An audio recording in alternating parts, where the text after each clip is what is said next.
tous amoureux du génie des mots, merci d'être avec nous pour un nouvel épisode de Souffleur d'Histoire. Notre souffleuse d'histoire cette semaine, c'est Christiane Rancé. Bonjour Christiane. Bonjour. Qui vient nous présenter son ouvrage où elle fait un merveilleux voyage à l'intérieur d'elle-même à l'occasion d'un voyage qu'elle fait sur un cargo au cœur du grand large. Et le grand large, c'est évidemment la plénitude du bleu, mais c'est la plénitude à l'intérieur de soi qu'on va aller chercher tout au long de ce livre.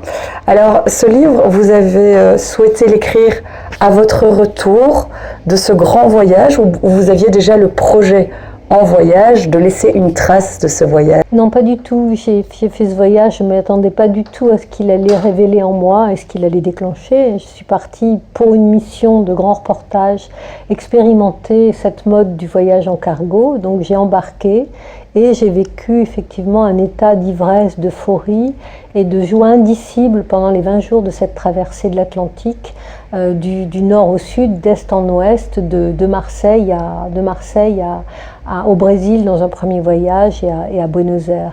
Et donc j'ai tenu un journal de bord, puisque j'ai toujours tenu des carnets, des journaux, mais je n'avais pas du tout l'idée d'en faire un livre. Et d'ailleurs, ce voyage a été fait il y a un certain nombre d'années maintenant. Et c'est une expérience de très très forte qui m'a profondément marquée, qui m'a amenée à un questionnement personnel.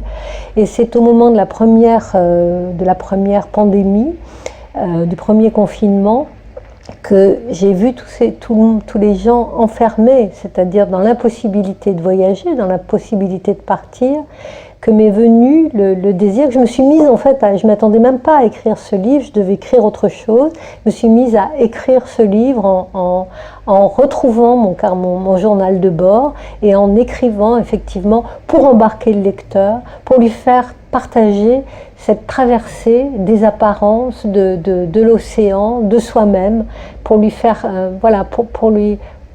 pour l'embarquer avec moi en fait. Alors, dans ce livre, Christiane va nous raconter évidemment qu'elle va embarquer sur un cargo et faire un voyage au cœur d'elle-même et au cœur de ce grand bleu, vraiment qui la traverse et de part en part, et va vouloir revivre une deuxième fois ce voyage. Mais vous savez qu'un vrai voyage au cœur de l'intime de soi, on ne le fait qu'une fois. Et donc, elle va un petit peu changer d'itinéraire et bifurquer vers l'Argentine, où elle va nous parler de la marche, de l'amitié. Il y a énormément de thèmes qui sont abordés. Alors, vous êtes écrivaine, vous aimez les mots et vous nous parlez de la poésie. Vous nous dites, par rapport à la poésie, que la poésie nous offre un refuge lorsque nous voulons entendre ou dire au plus juste ce que nous voyons dans notre traversée du temps et de cette tragédie. Pour cette raison, la poésie est le contraire de la parole marketing, le contraire des fausses informations, le contraire de la propagande politicienne.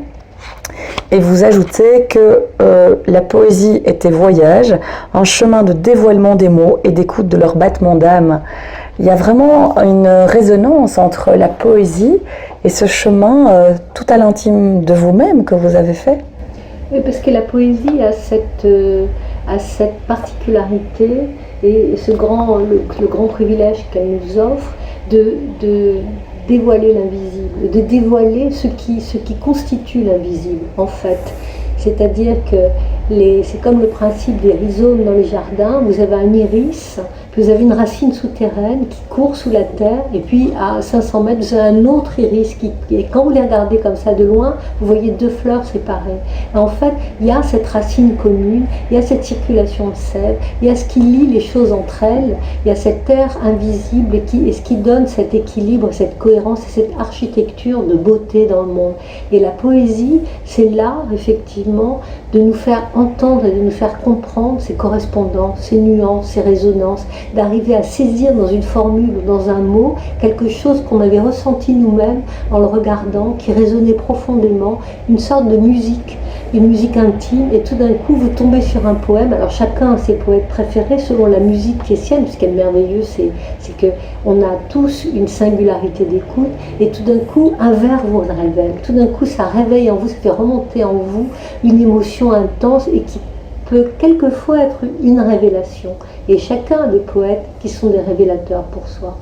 C'était Christiane Rancé, notre souffleuse d'histoire cette semaine. Merci d'avoir été avec nous pour découvrir son livre Le Grand Large. C'est sa traversée au travers d'un cargo, et puis tout le voyage qu'elle a fait à l'intérieur d'elle-même en repartant vers d'autres destinations et en écoutant vraiment ce que la marche, l'amitié, la nature, le manque, toutes les réflexions, les mots à travers les écritures, à travers les cultures, venaient lui raconter. Merci d'avoir été avec nous pour un épisode de Souffleurs d'Histoire et bon voyage, bonne continuation dans votre traversée, Christine Rancel. Merci beaucoup pour votre invitation. Merci.